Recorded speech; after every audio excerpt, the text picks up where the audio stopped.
नमस्कार दोस्तों, एक बार फिर से स्वागत है आपका एक बिल्कुल नए वीडियो में। आज हम बात करने वाले हैं उस मोटरसाइकिल के बारे में जिसने हार्ले डेविडसन को इंडिया में रिवाइव किया और आज ये मोटरसाइकिल एक काफ़ी जाना माना नाम है और इस मोटरसाइकिल की वजह से हार्ले डेविडसन को ओन करना एक काफ़ी आसान काम बन गया और इसका जो श्रेय है वो कहीं ना कहीं हीरो मोटोकॉर्प को जाता है। रिसेंटली इस मोटरसाइकिल पर कुछ नए कलर्स भी ऑफर किए गए हैं, जिसमें से एक ये है जिस पर मैं अभी बैठा हुआ हूँ। तो डिटेल में बात करेंगे इस मोटरसाइकिल के बारे में इस वीडियो में और आपको बताएंगे कि क्या क्या ये मोटरसाइकिल आपको ऑफर करती है और इसके लिए आपको क्या प्राइस पे करना पड़ेगा। लेकिन उससे पहले मैं थैंक्स बोलना चाहूँगा RT Krishna Hero MotoCorp premier showroom को for helping me out for this video. अगर आप भी बैंगलोर से हैं और हीरो मोटोकॉर्प की कोई मोटरसाइकिल परचेज़ करना चाहते हैं तो आरटी कृष्णा हीरो को कांटेक्ट कर सकते हैं। इनकी डिटेल्स आपको स्क्रीन पर और डिस्क्रिप्शन में मिल जाएंगी। तो दोस्तों, हमारे सामने है हार्ले डेविडसन X440 का टॉप एंड वेरिएंट और ये जो कलर आप इस पर देख रहे हैं ये रिसेंटली लॉन्च किया गया था। इसमें 3 नए कलर्स लाए गए थे और ये बाजा ऑरेंज इस मोटरसाइकिल के टॉप एंड वेरिएंट पर एक नया कलर दिया गया था। और जैसा आप देख सकते हैं मोटरसाइकिल काफ़ी बढ़िया लगती है, एक बिग बाइक फील आपको ये देती है और काफ़ी प्रीमियम मोटरसाइकिल ये आपको लगेगी देखने में। अगर बात की जाए इसके टैंक की तो वही क्लासिक हार्ले डेविडसन वाली डिज़ाइन ये कैरी करता है और इसको टर्टल टैंक कहा जाता है क्योंकि इसका जो शेप है वो टर्टल टाइप का थोड़ा सा होता है। और यहाँ पर आपको हार्ले डेविडसन X440 की एक बैजिंग मिल जाएगी 3D एम्बलम के साथ। कुछ इस तरीके का साइड फेंडर आपको देखने को मिलता है और उस पर थोड़ी सी ग्राफिक्स आपको मिल जाएंगे। और मोटरसाइकिल पे यार प्लास्टिक का इस्तेमाल बिल्कुल भी नहीं किया गया है। आप हर जगह पर मेटल या एलॉय देख पाएंगे, चाहे इसका टैंक हो, चाहे पैनल्स हो, चाहे फ्रंट फेंडर हो, चाहे इसका रियर फेंडर हो। और जो इसका टेल टाइडी है सिर्फ ये आपको प्लास्टिक में देखने को मिलेगा। अब दोस्तों अगर फ्रंट में जाएं तो यहाँ पर एक ऑल LED लाइट का सेटअप आपको देखने को मिलता है और इसकी जो हेडलाइट है वो लिटरली काफ़ी ब्यूटीफुल लगती है। यहाँ पर आप देख पाएंगे कि हार्ले डेविडसन यहाँ पर आपको इसकी LED DRL पर देखने को मिलता है, तो काफ़ी बढ़िया लगता है। और अगर यहाँ पर लो बीम की बात करूँ तो यहाँ पर लो बीम के लिए आपको प्रोजेक्टर सेटअप मिलता है। 3 प्रोजेक्टर्स यहाँ पर दिए गए हैं छोटे छोटे और हाई बीम के लिए यहाँ पर आपको एक LED लाइट का सेटअप देखने को मिल जाता है। हाई बीम में आपको जलाकर दिखाता हूँ फ़िलहाल कि कैसी कुछ इस तरीके का लुक आता है जब इसकी लाइट जलती है और काफ़ी यार पावरफुल हेडलाइट इसकी मुझे लग रही है। अब यार इसकी हेडलाइट पर आपको ऑटो इल्यूमिनेशन का फीचर भी मिलता है। इसके इंस्ट्रूमेंट कंसोल पर एक सेंसर मौजूद है जो सेंस करता है कि दिन है या रात है, उस हिसाब से इसकी हेडलाइट को ये ऑटो ऑन ऑटो ऑफ भी कर देता है। और यहाँ पर जो इंस्ट्रूमेंट कंसोल की सेटिंग है वो भी बदल जाती है दिन और रात के हिसाब से। और इस ऑटो इल्यूमिनेशन के फीचर को आप यहाँ पर ऑफ भी कर सकते हैं अगर आप चाहें तो। बात की जाए इंडिकेटर्स की तो यहाँ पर भी आपको हार्ले डेविडसन का लोगो मिलता है और LED इंडिकेटर्स आपको यहाँ पर देखने को मिल जाते हैं। कुछ इस तरीके से इसके इंडिकेटर्स जलते हुए लगते हैं और काफ़ी अच्छे यार लग रहे हैं देखने में। LED टेल लैंप आपको यहाँ पर देखने को मिलता है कुछ इस तरीके का। यहाँ पर चारों तरफ एक LED की रिंग दी गई है और जब इसका ब्रेक प्रेस करेंगे तो कुछ इस तरीके की ये आपको जलती हुई दिखेगी। तो टेल लाइट भी यार काफ़ी सुंदर लगती है और ओवरऑल मोटरसाइकिल आपको काफ़ी सुंदर देखने में लगेगी। ख़ास तौर से ये वाला जो कलर है ये मुझे बहुत ही प्यारा इस पर लग रहा है। अब दोस्तों अगर इसके फ्रेम की बात करूँ तो यहाँ पर आपको एक स्टील का ट्रेल्स फ्रेम देखने को मिलता है। ये आप देख पा रहे होंगे, यहाँ से वहाँ तक पूरा ट्रेल्स फ्रेम ये दिखाई दे रहा है आपको। कुछ इस तरीके की यहाँ पर आपको इसकी स्टीयरिंग दिखेगी और जो फ्रेम है वो पूरा एक्सपोज्ड है, लेकिन उसके बावजूद भी मोटरसाइकिल यार काफ़ी अच्छी लगती है। अब दोस्तों इस फ्रेम को और भी ज़्यादा खूबसूरत और भी ज़्यादा इफेक्टिव बनाता है इसका सस्पेंशन का सेटअप। तो फ्रंट में अगर आप देखेंगे तो KYB के अपसाइड डाउन फोक्स आपको यहाँ पर देखने को मिलते हैं और 43 मिलीमीटर डाई वाले सस्पेंशन है और इसके दोनों तरफ आपको इस तरीके के रिफ्लेक्टर्स लगे हुए मिल जाएंगे जो कि एक अच्छा सेफ्टी फीचर मुझे लगता है। रियर में बात करें तो यहाँ पर आपको गैस चार्ज सस्पेंशन मिलते हैं और मोनोशॉक का सेटअप आपको यहाँ पर नहीं मिलता है। यहाँ पर आपको ट्विन शॉक का सेटअप देखने को मिलता है और ये वाला सस्पेंशन 7 स्टेप एडजस्टेबल है। तो इसका जो प्रीलोड है उसको आप यहाँ से सेट कर सकते हैं। यहाँ ग्रूव्स आप देख पा रहे होंगे। इसका जो सस्पेंशन सेटअप है, इसका जो शैसी का सेटअप है काफ़ी खूबसूरत है, काफ़ी बढ़िया तरीके से ट्यून किया गया है। तो उस लिहाज से ये मोटरसाइकिल आपको कभी भी निराश नहीं करेगी। काफ़ी कंफर्टेबल और काफ़ी वेल प्लांटेड मोटरसाइकिल बनके ये सामने आती है। अब दोस्तों इस फ्रेम पर ये इंजन एक स्ट्रेस मेंबर की तरह एक्ट करता है। आप देख पा रहे होंगे कि जो फ्रेम है वो यहाँ तक है और इसके नीचे आपको फ्रेम देखने को नहीं मिलेगा। यहाँ से जो इंजन है वो यहाँ पर माउंट हो रखा है और दूसरी माउंटिंग यहाँ पर है। इस हार्ले X440 पर आपको मिलता है एक 440 सीसी का air oil cooled long stroke motor वाला इंजन। आप इसकी ऑयल कूलर यहाँ पर देख सकते हैं, काफ़ी बड़ा एक ऑयल कूलर दिया गया है और यहाँ पर इसके ऊपर थोड़ी सी एक ग्रिल भी लगाई गई है ताकि कोई पत्थर या कंकड़ इस पर लगे तो उससे इसकी फिन्स हैं वो ख़राब ना हो। और इसके ऊपर आपको ये प्लास्टिक का एक कवर भी मिल जाता है। इस इंजन के हेड में आपको 2 वाल्व्स और सिंगल ओवरहेड कैमशाफ्ट का सेटअप देखने को मिलता है और ये इंजन लगभग 27 bhp का पीक पावर प्रोड्यूस करता है 6000 rpm पर और 38 न्यूटन मीटर्स का पीक टॉर्क प्रोड्यूस करता है 4000 rpm पर। और ये 6 स्पीड गियर बॉक्स से ऑटोमेटेड है। यहाँ पर आप इसका गियर लीवर देख सकते हैं, कुछ इस तरीके का गियर लीवर आपको यहाँ पर मिल जाएगा। तो यहाँ पर यार भर भर के आपको टॉर्क देखने को मिलेगा। पावर ज़रूर थोड़ा सा कम आपको लग सकता है, लेकिन जब आप इस मोटरसाइकिल को राइड करेंगे तो आपको शायद ये फील नहीं होगा, क्योंकि काफ़ी बढ़िया तरीके से मोटरसाइकिल ये चलती है। यहाँ पर भी आपको हार्ले डेविडसन का जो लोगो है वो देखने को मिल जाता है और काफ़ी बड़ा यार इंजन ये देखने में लगता है, काफ़ी बल्कि भारी सा इंजन ये लगता है देखने में। आप फील कर पाएंगे कि मोटरसाइकिल का जो वेट है वो काफ़ी ज़्यादा है, लगभग 190 किलो का वेट कर्व वेट ये कैरी करती है। तो हाँ, थोड़ी सी हैवी ज़रूर है मोटरसाइकिल। अब यार इंजन के ठीक आगे आप एक काफ़ी मोटा सा एग्जॉस्ट पाइप देख सकते हैं और ये इंजन के नीचे से कुछ इस तरीके से राउट होता हुआ फिर यहाँ तक जाता है और यहाँ से आपका निकलता है ये एग्जॉस्ट मफलर। तो काफ़ी सिंपल सी डिज़ाइन है इस एग्जॉस्ट मफलर की, पर काफ़ी एलिगेंट भी लगती है यार देखने में। तो इसी बात पे आपको इसका एग्जॉस्ट नोट सुनाते हैं और देखते हैं कि ये कैसा साउंड करता है।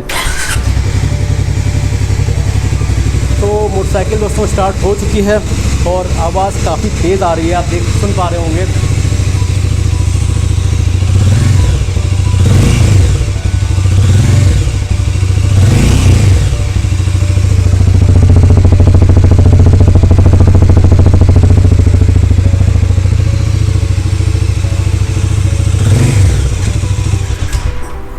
अब दोस्तों थोड़ा सा आपको इसके टैंक के बारे में और बताता हूँ। तो ये जो फ्यूल टैंक है इसमें आप 13.5 लीटर फ्यूल कैरी कर सकते हैं एक बार में, जिसमें से 2.7 लीटर रिज़र्व में होता है। अगर बात की जाए इसकी रेंज की तो लगभग 400 से 450 किलोमीटर की रेंज आपको एक फुल टैंक पर दे सकती है, depending upon your riding conditions and style, जो मेरे हिसाब से एक डिसेंट रेंज है। और इसका जो माइलेज है वो भी मुझे ऐसा लगता है कि 440 सीसी की मोटरसाइकिल के हिसाब से एक ठीक ठाक माइलेज है। तो लगभग 30 से 35 किलोमीटर पर लीटर की फ्यूल इकोनॉमी ये आपको डिलीवर कर सकती है। अब दोस्तों इसके इंजन सिलेंडर पर आप ये मशीन फिन्स देख सकते हैं। तो ये आपको सिर्फ इसके टॉप एंड वेरिएंट पर ही देखने को मिलता है और इसके बेस वेरिएंट पर और इसके मिड वेरिएंट पर ये चीज़ आपको देखने को नहीं मिलेगी, ये फिनिश आपको देखने को नहीं मिलेगा। अब यार थोड़ी सी बात करते हैं इसके टायर्स और व्हील्स के बारे में। तो उसमें एक थोड़ा सा अलग सा सेटअप आपको देखने को मिलता है। यहाँ पर फ्रंट में आपको एक 18 इंच का व्हील देखने को मिलता है और रियर में एक 17 इंच का व्हील यहाँ पर लगा हुआ है। और अलॉय व्हील्स आपको यहाँ पर मिल जाते हैं इसके टॉप एंड वेरिएंट में और जो इसका मिड वेरिएंट है उस पर, लेकिन जो बेस वेरिएंट है उस पर आपको स्पोक व्हील्स ही मिलेंगे। इसी के साथ अगर आप इसका टॉप एंड वेरिएंट लेंगे तो यहाँ पर आपको डायमंड कट अलॉय व्हील्स मिलने वाले हैं। ये आप देख पा रहे हैं, डायमंड कट अलॉय व्हील्स यहाँ पर लगे हुए हैं। और इसके मिड वेरिएंट पर आपको ये डायमंड कट अलॉय व्हील्स नहीं मिलते हैं, नॉर्मल अलॉय व्हील्स आपको वहाँ पर देखने को मिलेंगे। दोस्तों ये तो बात हुई इसके व्हील्स के बारे में। अब बात करते हैं इसके टायर प्रोफाइल्स की। तो काफ़ी बढ़िया और काफ़ी चौड़े टायर्स आपको यहाँ पर लगे हुए मिलते हैं। तो अगर फ्रंट में आप देखेंगे तो कुछ पैटर्न आप देखिए, काफ़ी अलग पैटर्न यहाँ पर मिलता है। और MRF ज़ैपर हाइक के टायर्स आपको यहाँ पर लगे हुए मिलते हैं। और अगर टायर प्रोफाइल की बात करूँ तो 100/90 सेक्शन का एक 18 इंच का टायर आपको यहाँ पर मिल जाएगा। अगर बात करें रियर टायर की तो रियर टायर भी आपको काफ़ी अलग लगेगा। देखिए कुछ इस तरीके का पैटर्न आपको यहाँ पर देखने को मिलता है और 140/70 सेक्शन का एक 17 इंच का टायर यहाँ पर लगा हुआ है। अब दोस्तों इस मोटरसाइकिल पर आपको एक सिंगल सीट लगी हुई मिलती है कुछ इस तरीके की और काफ़ी कंफर्टेबल ये सीट है। जो कुशनिंग है वो भी काफ़ी मोटी कुशनिंग है और काफ़ी अच्छी कुशनिंग यहाँ पर दी गई है। तो सीट से कोई शिकायत आपको यार जल्दी देखने को नहीं मिलेगी। कंफर्टेबल सीट आपको यहाँ पर मिल जाएगी और जो सीट पे जगह है वो भी अगर आप देखेंगे तो राइडर के लिए भी ठीक ठाक जगह यहाँ पर दी गई है और पिलियन के लिए भी जगह की कोई कमी यहाँ पर आपको देखने को नहीं मिलेगी। अब यार सीट तो मैंने आपको बता दी, लेकिन सीट के ठीक पीछे आपको यहाँ काफ़ी बड़े ग्रैब हैंडल्स लगे हुए मिल जाएंगे। तो ये काफ़ी बड़े हैं दोस्तों और काफ़ी मज़बूत भी। तो अच्छे लगते हैं देखने में। हालांकि कुछ लोगों का वैसा मानना है कि इसका जो रियर फेंडर का डिज़ाइन है वो उतना बढ़िया नहीं लगता, थोड़ा सा जो गैप इसके टायर और फेंडर के बीच में दिखाई देता है। अगर मैं थोड़ा सा दूर जाके आपको दिखाऊं कुछ इस तरीके से, और मुझे भी थोड़ा बहुत ऐसा लगता है। हालांकि ओवरऑल जो डिज़ाइन है मोटरसाइकिल की वो काफ़ी बढ़िया है, तो छोटी मोटी चीज़ों को हम इग्नोर कर सकते हैं, ऐसा मेरा पर्सनली मानना है। यहाँ पर 805 मिलीमीटर की सीट हाइट आपको देखने को मिल जाएगी, तो मोटरसाइकिल को लगभग हर हाइट के राइडर्स इजीली एक्सेस कर सकते हैं, तो वो भी कोई ख़ास इशू है नहीं। यहाँ पर अगर ग्राउंड क्लियरेंस की बात करूँ तो यहाँ पर 170 मिलीमीटर्स का ग्राउंड क्लियरेंस आपको देखने को मिल जाता है। इसी के साथ मोटरसाइकिल एक काफ़ी लंबे व्हील बेस के साथ में दोस्तों आती है, आप देख पा रहे हैं काफ़ी लंबी एक मोटरसाइकिल है ये। तो इस पर आपको 1418 मिलीमीटर्स का व्हील बेस देखने को मिलेगा। अब दोस्तों यहाँ से चलते हैं इसके हैंडल बार की तरफ। तो हैंडल बार पर यहाँ पर आप देख पाएंगे दो लंबे लंबे हैंडल बार राइजर्स पहले यहाँ पर आपको मिलते हैं, उसके ऊपर ये हैंडल बार माउंटेड है और काफ़ी स्टडी और काफ़ी बढ़िया क्वालिटी का ये सारा सेटअप देखने में लगता है। स्विच गियर की बात की जाए तो यहाँ पर कुछ इस तरीके का स्विच गियर आपको देखने को मिलता है, और क्वालिटी यार ठीक ठाक है, मैं अच्छी कहूँगा इस क्वालिटी को, कहीं से भी आपको ये बुरी नहीं फील होगी। तो लेफ़्ट हैंड साइड पर अगर आप देखेंगे तो यहाँ पर आपको पास लाइट का स्विच मिलता है, और फिर यहाँ पर आपको एक नेविगेशन टाइप का मिलता है। इससे ये बैक की बटन है, ये शायद सिलेक्ट की बटन है, और ये अप एंड डाउन करने की बटन है। तो इससे आप इस इंस्ट्रूमेंट कंसोल को ऑपरेट कर पाएंगे। और उसके नीचे आपको मिलता है इंडिकेटर का स्विच कुछ इस तरीके से, और ये बीच में दबाने से कैंसिल हो जाता है। और यहाँ पर आता है हॉर्न, तो हॉर्न यार काफ़ी लाउड और थिक सा साउंड आपको इसका सुनने में मिलता है। राइट हैंड साइड पे यार अगर देखेंगे तो यहाँ पर आपको इंजन किल स्विच मिलता है, और इसी से आप मोटरसाइकिल को स्टार्ट भी कर सकते हैं कुछ इस तरीके से। उसके ठीक बगल में आपको मिलता है ये हज़ार्ड लैम्प का स्विच, तो ये भी एक अच्छी चीज़ है यार। यहाँ से आप इसको प्रेस करेंगे और यहाँ पर आप देख पा रहे हैं कि दोनों इंडिकेटर्स जल गए हैं। तो कुछ इस तरीके का ये फ्रंट से दिखेगी आपको, और अगर पीछे से दिखाने की कोशिश करूँ तो पीछे से भी ऐसी आपको ये दिखती है। अब यार यहाँ पर आप एक SOS का स्विच भी देख सकते हैं, तो इस स्विच को आप किसी मिस हैपनिंग के टाइम पे यूज़ कर सकते हैं। जब आप अपने नोन लोगों को इन्फॉर्म करना चाहते हैं कि कुछ ऐसी मिस हैपनिंग हो गई है, तो इस बटन को दबाकर आप वैसा कर सकते हैं। इस इंस्ट्रूमेंट कंसोल को उसकी ऐप से कनेक्ट करके कुछ सेटअप आपको करना पड़ेगा, और तब आप इसको यूज़ कर पाएंगे। अब यार अगर इसके जो रियर व्यू मिरर्स की बात करूँ तो मुझे पर्सनली ऐसा लगता है कि रियर व्यू मिरर्स के थोड़े से और वाइड होते तो बेटर होता। मुझे ऐसा लगता है थोड़े से छोटे हैं, तो वो एक बात है, कुछ इस तरीके के दिखते हैं। और अगर फ्रंट से इसको आप देखेंगे तो इन पर भी आपको हार्ले डेविडसन की ब्रांडिंग मिल जाएगी कुछ इस तरीके की। अब दोस्तों यहाँ पर इसकी चाबी भी आपको दिखा देता हूँ। तो एक वेव टाइप की की आपको यहाँ पर देखने को मिल जाती है, जिस पर हार्ले डेविडसन का लोगो बना हुआ है।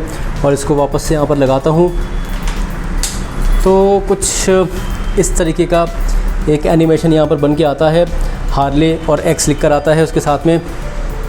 और यहाँ पर जब आप देखेंगे तो कुछ इस तरीके का इंस्ट्रूमेंट कंसोल आपको कलर TFT इंस्ट्रूमेंट कंसोल यहाँ पर देखने को मिलता है। 3.5 इंच का ये इंस्ट्रूमेंट कंसोल है, और कुछ इस तरीके का लेआउट यहाँ पर दिया गया है। तो यहाँ पर आपको न्यूट्रल की लाइट मिल जाती है, यहाँ पर मिल जाता है टाइम, ऊपर आता है टैकोमीटर, और यहाँ पर आता है आपका स्पीड, यहाँ पर दिया गया है ओडो, और यहाँ पर आपका फ्यूल गेज। अब इस बटन को मैं एक बार प्रेस करता हूँ तो यहाँ पर कुछ इस तरीके का सेटअप आ जाता है, और यहाँ पर ट्रिप और टाइम दिखाने लगता है। इसके बाद ऊपर और नीचे एवरेज स्पीड आपको दिखाता है, और एवरेज फ्यूल इकोनॉमी भी यहाँ पर दिखाता है। अब दोस्तों इसको आप अपने मोबाइल फ़ोन से कनेक्ट कर सकते हैं। उसके बाद ये आपको सारी आपके फ़ोन की डिटेल्स भी दिखाएगा, जैसे जो कॉल्स की नोटिफिकेशंस हैं, SMS की नोटिफिकेशंस हैं, और आप कॉल्स को आंसर या रिजेक्ट भी कर सकते हैं इसको यूज़ करके। और इसी के साथ 10x10 नेविगेशन भी यहाँ पर आपको मिल जाता है। तो काफ़ी अच्छा सेटअप है, काफ़ी इजी टू रीड है, कोई दिक्कत आपको होने वाली इसमें है नहीं। और टेल लैम्प्स भी आपको यहाँ पर मिल जाते हैं। यहाँ ABS की लाइट आ रही है, यहाँ साइड स्टैंड इंडिकेटर आ रहा है, यहाँ इंजन मेल फंक्शन लाइट आ रही है। तो वो सारी भी चीज़ें आपको यहाँ पर मिल जाएंगी।